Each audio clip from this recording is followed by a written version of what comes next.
Queridos hermanos en nuestro Señor Jesucristo y en María Santísima, vamos hoy como iglesia, como familia, como pueblo de Dios, a meditar en el Evangelio de este día 2 de febrero, fiesta de la presentación del Señor. Vamos entonces a seguir las pautas que nos hemos marcado.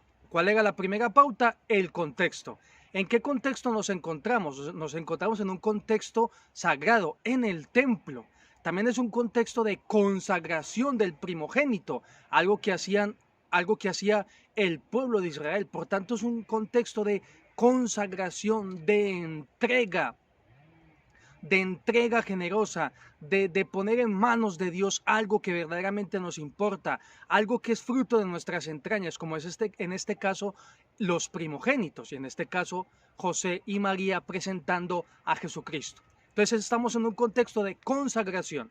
¿Cuáles son los personajes que nos encontramos en este evangelio? Los personajes son José, María, el niño Jesús y los ancianos, estas personas mayores, Simeón y Ana. Notemos, queridos hermanos, en esta descripción, en este contraste, por una parte tenemos al niño Jesús, pero por otra parte tenemos a los ancianos, a personas mayores, pues que ya habían vivido bastante, pero que llevaban una vida de personas justas, dedicadas a la oración, se implicaban a fondo en el culto de adoración a Dios y especialmente en el templo. Entonces, repito, estamos en un contexto de consagración, de oración, de entrega de lo más valioso de parte de un judío, de parte de un israelita, que era la consagración, entrega del primogénito, en este caso de Jesucristo nuestro Señor. Los personajes, repetimos, San José, María, el niño Jesús, Simeón y Ana. El contraste, recordemos, entre el niño y los mayores, los ancianos. Tercer punto, los diálogos. ¿Con qué diálogo nos encontramos? Hay muchos, pero uno en especial que es el siguiente. Ahora puedes dejar a tu siervo irse en paz, porque he visto la salvación de Dios, la luz de las gentes. Entonces, queridos míos, vamos a quedarnos con esta frase, nun dimitis. Ahora, Señor, puedes dejar a tu siervo irse en paz, porque mis ojos han visto la salvación de Dios, la luz de las gentes. ¿Qué enseñanza podemos ya extraer, queridos míos, de estas palabras del anciano Simeón? La fe. Ese niño no caminaba, ese niño estaba siendo sostenido por un anciano, por Simeón. Queridos míos, y aún así Simeón se fía plenamente de que ese niño es el Mesías. Todavía no había realizado ningún milagro, todavía no había pronunciado ninguna palabra de vida eterna, no había enseñado a rezar a sus apóstoles y con ellos a nosotros a rezar, no había proclamado que él iba a instituir la Eucaristía, que él era el pan vivo bajado del cielo. Y aún así el anciano Simeón se fía plenamente en que ese niño le va a otorgar la salvación a todo el pueblo de Israel. ¿Cuánta fe nos hace falta, queridos míos? Nosotros que ya hemos visto a Jesucristo hacer milagros, proclamar palabra de vida eterna, decir que Él es el buen pastor, que es el camino, que es la luz, que es la vida, ya hemos sido testigos de alguna manera a través de los apóstoles de la resurrección de nuestro Señor Jesucristo. Y aún así nos cuesta montones abandonarnos en los brazos omnipotentes de Cristo Jesús. Imagínense, Simeón tenía en sus brazos a ese niño y se fía de ese niño. Nosotros ya hemos contemplado de alguna manera la resurrección y ascensión de Cristo Jesús y no nos terminamos de fiar de esos brazos todopoderosos. Pues bien, queridos míos, vamos a continuar. Cuarto, ¿con qué elementos sensibles nos encontramos en este evangelio? Tangibles, concretos. Bueno, pues con mucho respeto, pues con la carne del niño Jesús. Nos encontramos con un niño, queridos míos. Y en este niño el anciano Simeón depositó toda su confianza. Y también nos encontramos con algo bastante curioso, que es esa espada que va a atravesar el corazón de la Santísima Virgen María para que las intenciones de muchos corazones sean puestas de manifiesto. Queridos míos, fijaros, vamos a aprovechar que tenemos esta espada y a pensar. Mirad, me llama la atención porque es muy emocionante decir que la palabra de Dios es esa espada de doble filo que penetra, que la palabra de Dios es esa espada con la cual nosotros nos podemos enfrentar a los problemas, a las dificultades.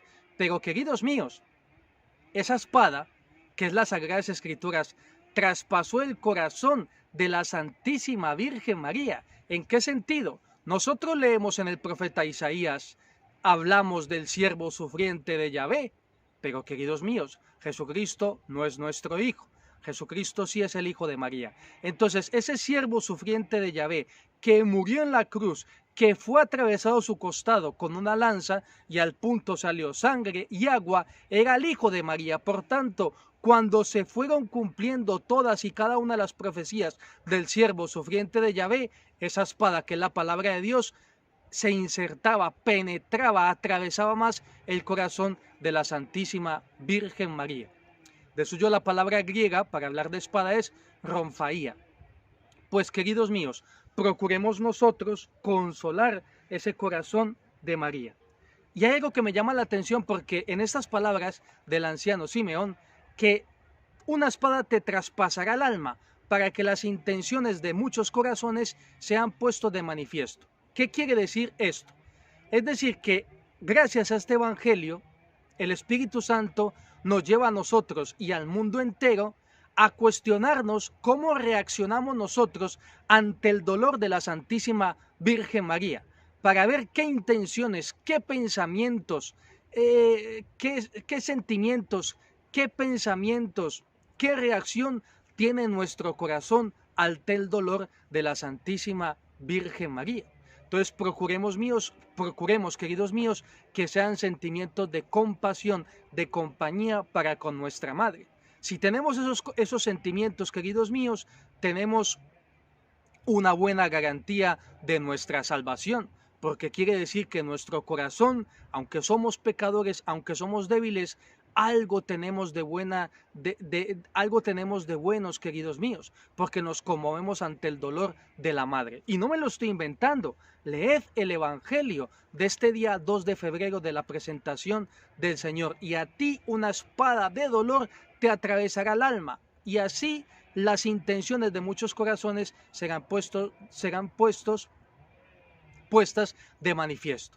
Entonces, queridos míos, luego también estaría la otra reacción, pues permanecer indiferentes, fríos, sin ninguna conmoción interior, sin ningún removerse en nuestras entrañas. Entonces, queridos míos, y esto sería pues bastante delicado, porque esto querría decir, queridos míos, que no tenemos esa compasión para con la madre del Hijo de Dios. Todos nosotros sabemos lo importante y valioso que es una madre para nosotros, pues procuremos nosotros, queridos míos, tratar bien a la Santísima Virgen María. Y finalmente, quinto punto, la aplicación para nuestra vida diaria. Lo primero es, respecto al contexto de consagración, ¿estás tú consagrado a Dios? ¿Estás tú consagrado al Inmaculado Corazón de María? ¿Estamos consagrados de verdad? Pues procuremos hacer una consagración mediante un gesto, un acto, pedirle a un sacerdote que nos imponga el escapulario, recitar la fórmula de la consagración de San Luis María Griñón de Montfort o de San Maximiliano María Kolbe o de otros tantos santos que han insistido en esta devoción a María.